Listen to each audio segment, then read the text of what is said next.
Hey, what's up, everybody? It's Jenny, the LDS Mission Coach, and you are listening to the LDS Mission Podcast, episode number 17, Future You. I'm Jenny, the LDS Mission Coach, and whether you are preparing to serve a mission, currently serving, a return missionary, or a missionary mama like me, I created this podcast just for you. Are you searching for epic confidence? Ready to love yourself and to learn the how of doing hard things? Then let's go.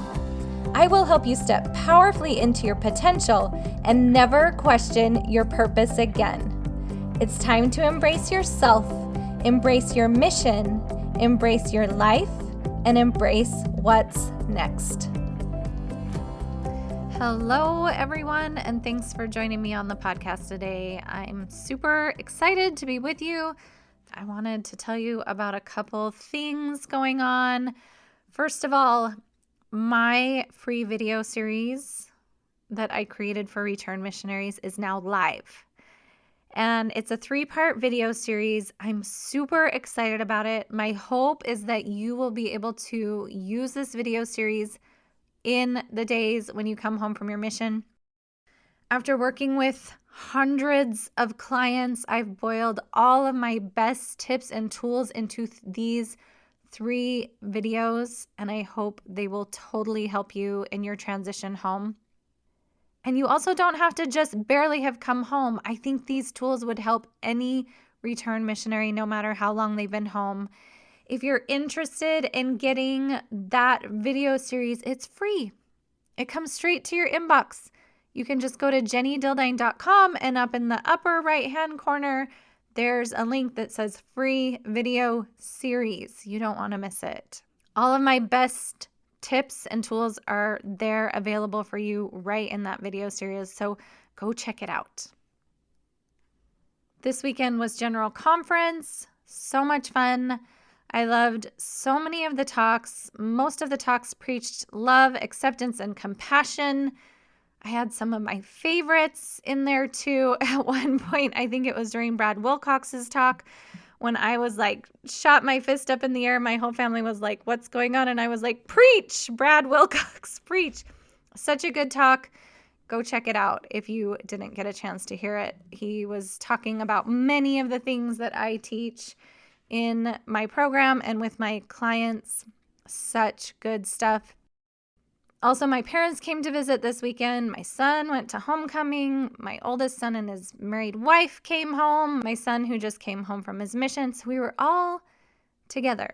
And I made cinnamon rolls. So I don't do that very often. But because everyone was home, I was like, why not? Let's just make cinnamon rolls. So always a fun time. Always the things happening around here. I hope you are doing amazingly well too. Now, on to what I want to talk about today, which is future you. And I have 3 points that I kind of want to cover when we're talking about future you. So, do you ever feel like there's this version of you in the future that's maybe weighs less, or is smarter, or is prettier, or who's accomplished more, or who has that degree, or who's married? We all kind of have a picture of what we might be doing in the future, what we might be like in the future, or what we want to accomplish in the future.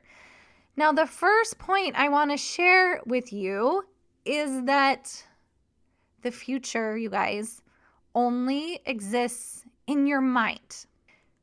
Now, the reason this is important to know is because we can use the future to our benefit, and we can also use the future to create worry and concern.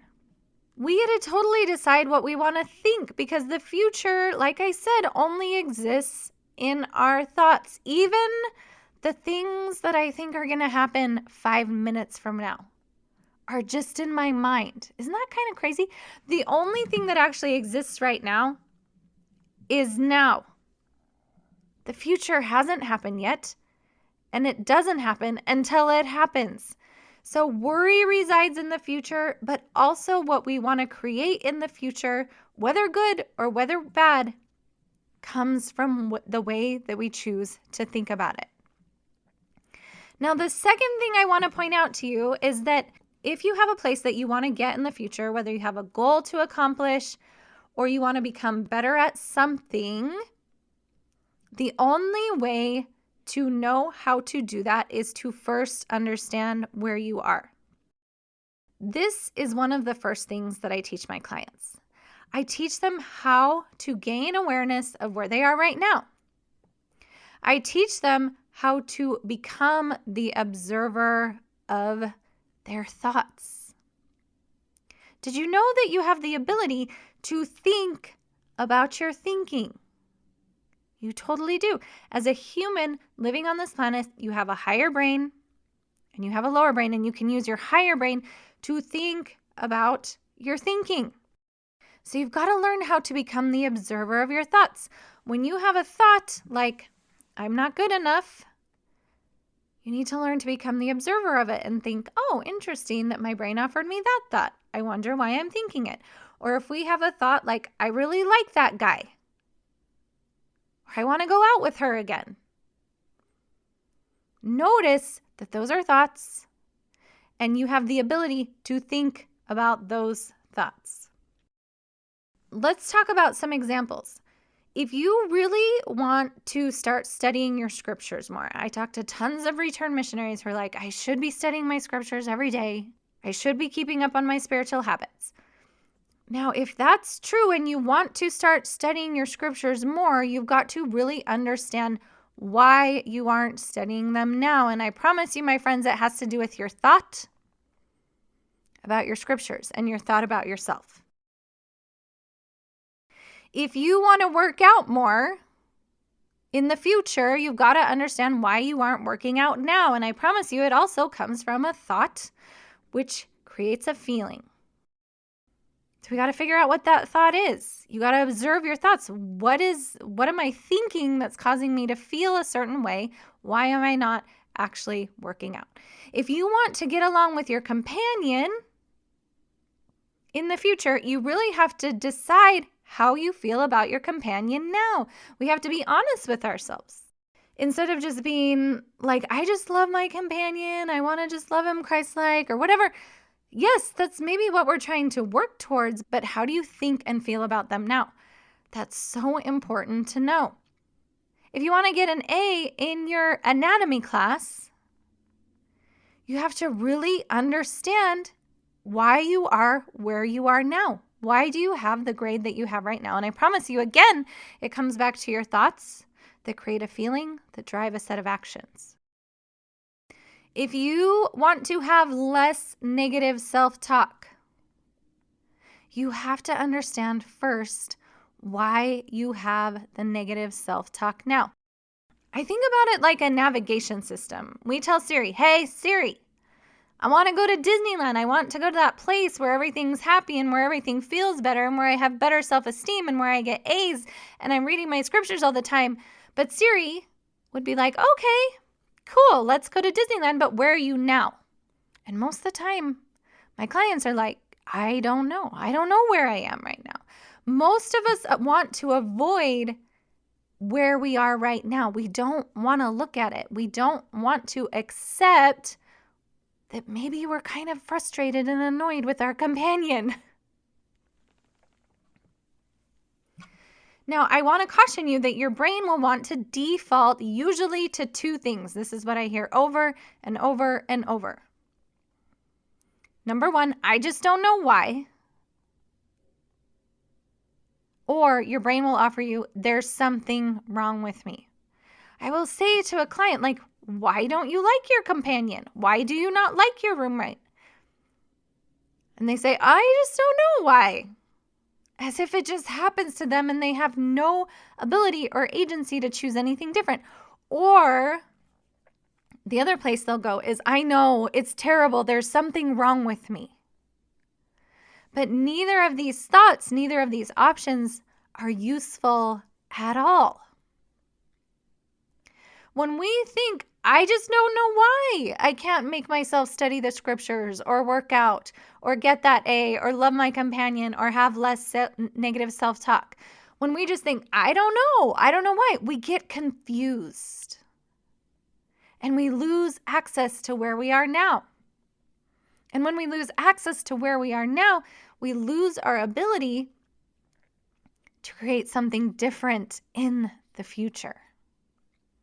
When we think there's something wrong with me, this also does not give us access to where we are. We kind of block ourselves. We lose the authority and the ownership of what we've created for ourselves in this moment. And sometimes it's easier for our brain to say, oh, well, there's just something wrong. Because if we believe there's something wrong, then we lose the ability to change and to create something different in the future. In fact, I was coaching a client just earlier today who wants to feel better about himself and better about his relationships with everyone in his life. And he said to me, I don't know, I just can't change. I think there's something wrong. Why do people not like me? And he said, I think I can't change. But that's not true, my friends. We can always change, and it starts with the way that we choose to think. We have to understand where we are right now, accept that, love that, give yourself authority and ownership of what you've created up to this point. And then in the future, we can create something different.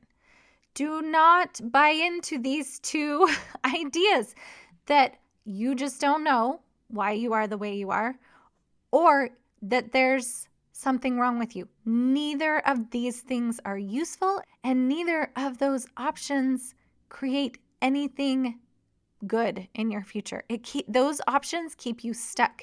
You lose access to where you are right now. And if you, like I said, if Siri doesn't know where you are right now, it doesn't know how to tell you to get to Disneyland. And the same is true for you.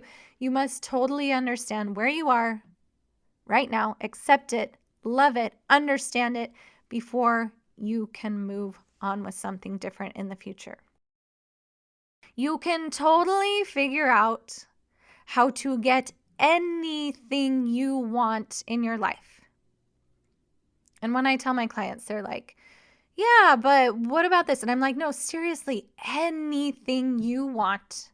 You can have anything that you truly want, you can have.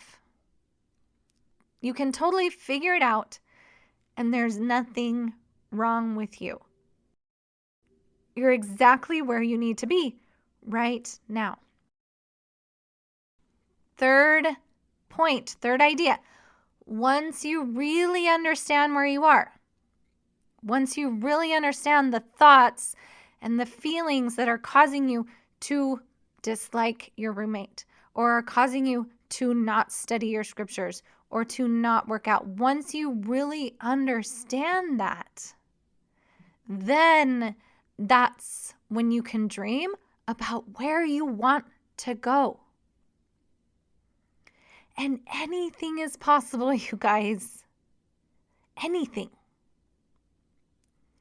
So picture that future version of you.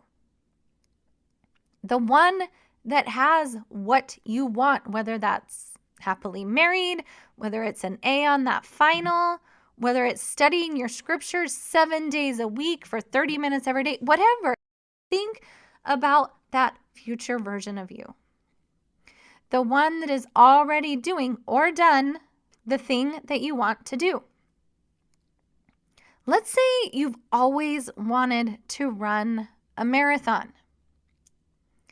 Go to that future version of you. Dream about you completing that marathon.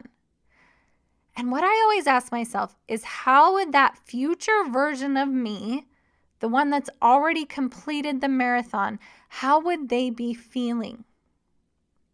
And in this answer, I think I would probably be feeling accomplished. Listen, I'm probably never going to run a marathon, but if I did and I had completed that marathon, I would probably be feeling accomplished. But if you've learned anything from the podcast and from what I teach you, is emotions never come from things outside of us. So we wouldn't be feeling accomplished because of the marathon. I would be feeling accomplished because of what I would be thinking. And maybe I would be thinking something in the future like, I'm amazing, or I have what it takes, or I'm really doing this incredible thing. Now, this is where the magic of the universe lies, you guys. The thought-feeling combination that you think you will have in the future is the one you need now to run the marathon. Most people in the world think, I'll run the marathon, then I'll feel accomplished, and then I'll give myself permission to think I have what it takes. But the world, you guys, has it backwards. First, you have to believe this thought, I have what it takes. That thought will create the feeling of accomplishment. And that feeling of accomplishment is the magic sauce, is the emotion that will help you run the marathon. Most of the world thinks, take an action, then we'll feel something, then we'll get to believe something about ourselves. And what I'm offering you today is if you want something different in your future, you've got to believe something first. We flip it around. We believe something about ourselves first. I have what it takes. Then that thought creates the feeling of accomplishment, and that feeling of accomplishment helps us run the marathon. Now, let's talk about some of these examples. Let's say in the future you want to be reading your scriptures 7 of 7 days. And I'm not saying that you should or that you have to or that makes you a good person or a good human, but let's just say that that's kind of a goal. It sounds kind of fun that you might want to achieve. And right now you're reading your scriptures 3 of 7 days or even 0 of 7 days. Most clients I work with who want to be reading more 7 of 7 days and they're only reading 3 of 7 days are feeling guilty. They're feeling guilty not because of the number of days or words that they're reading, though. They're feeling guilty because of their thought, I should be doing better. There's something wrong with me. I'm doing this all wrong. They think these thoughts and then they feel guilty because those thoughts create the feeling of guilt. But guilt, you guys, is not the fuel that's going to get us to read. What do we do when we feel guilty? We don't bust out our scriptures and devour them. We feel kind of guilty and then we just leave them on the shelf. We actually read less. So instead, once you understand where you are, once you understand the thoughts that you have right now and the feeling that that's creating, I want you to go to the future version of you that's already reading 7 out of 7 days of a week. How would you feel? Would you feel proud? Would you feel peaceful? Would you feel fulfilled? But listen, you wouldn't be feeling fulfilled because of the number of days that you read. Remember, your feelings never come from anything outside of you. They come from your thought. And in the future, that future version of you that's already reading 7 out of 7 days is maybe feeling fulfilled because they're thinking the thought like, the scriptures are always there for me. And then they feel fulfilled. Now the trick is, you guys, is when you're reading 0 out of 7 days or 3 out of 7 days, you adopt this thought, The scriptures are always there for me. You adopt that thought now. You feel fulfilled right now. Guilt does not drive us to read our scriptures, but fulfillment does. Let's take the example of working out. Let's say you want to work out 5 days a week and you're working out 1 day a week, barely. Go to that future version of you, the one that's working out 5 days a week. What's that future version of you feeling? Maybe that future version of you is feeling confident, but again, it would not be because you were at the gym. It would be because of what you're thinking, and maybe in the future, you might be thinking, I'm really good at taking care of my body. The magic, you guys, is adopting that thought, feeling combination now. How is it true that even 1 day a week of working out is you being really good at taking care of your body? 1 day a week. Just tell yourself, I'm amazing at taking care of my body. And then we'll feel confident. And that feeling of confidence, believe it or not, is the thing that's going to get us to the gym to work out. Now, getting along with your companion. Imagine yourself in the future where you just are getting along, you're happy, you get each other. What does that future version of you feel for your companion? Maybe they're even kind of annoying and get on your nerves, but even in the future, if you're wanting a better relationship with them, what do you think you would need to be feeling? Maybe compassion. But you wouldn't be feeling compassion because your companion's behavior changed or because they were working more or something like that. It would only change because of what you're thinking. And in the future, maybe you're thinking, we're both such amazing humans. Look at us. We're on missions. Aren't we so amazing? And then you would feel some compassion because of this thought. Now we can just choose to think that now. We could choose to think right now, being a missionary is tough stuff, yo. Aren't we amazing for being here? And then we create that compassion. And we create that thought, feeling combination. Now it is the secret sauce that will get you where you want to be. Same with getting an A on a test. Go to that future version of you. What do you think the future version of you that already has the A, what are they feeling? Maybe confidence again, but they wouldn't be feeling confident because of the A. It's never about what's outside of you. They would be feeling confident because they'd be thinking, what? If you got an A, you'd be thinking, I know this stuff.